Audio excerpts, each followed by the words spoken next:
Hi, people. So I know things are pretty stressful right now. Do not despair. As much as things around you may seem to spiral out of control, you do have power. You have the power to change the lives of the people around you in real, tangible ways that have nothing to do with the systems around you. Aid people if they need it.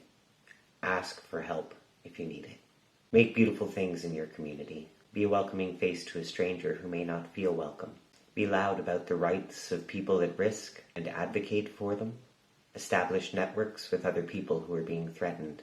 Create networks of care. Remember during past oppressive regimes, the good that sprung up from people doing what they could to care for the people around them. Remember the Black Panther Party's survival programs, free breakfast programs, the SAFE program to help elderly people meet their basic needs, including the need for basic, loving human connection.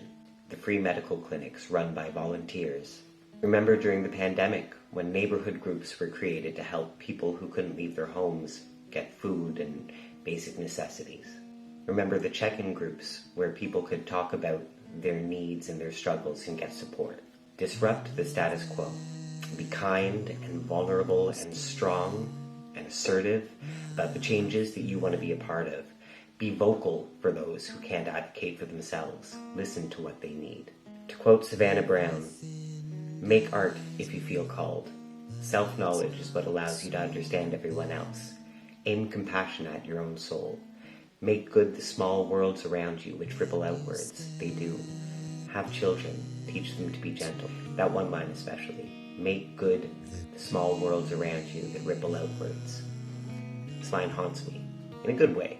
Friendly ghost. With us all making choices to love and care for each other, lives are made better. Another pearl that struck me recently, to paraphrase Ember Green, doing nothing to improve the world because you think it's hopeless is like choosing not to live because you know you're going to die.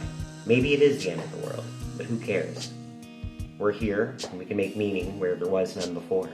We can make each other happier and safer and loved. If we're turning the page, and the page may be stained and torn and crumpled, that doesn't mean that we can't draw or write something beautiful on it. The end of the world is never the end of the world, because we as individuals, lovers, and communities can hold hands, stare into that void, and laugh and love anyway.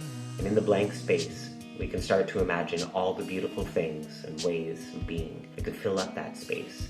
And in imagining it, we create the conditions to make possible the creation of it. Hold hands, imagine together, and in the imagining, make it so. It's just the end of the world.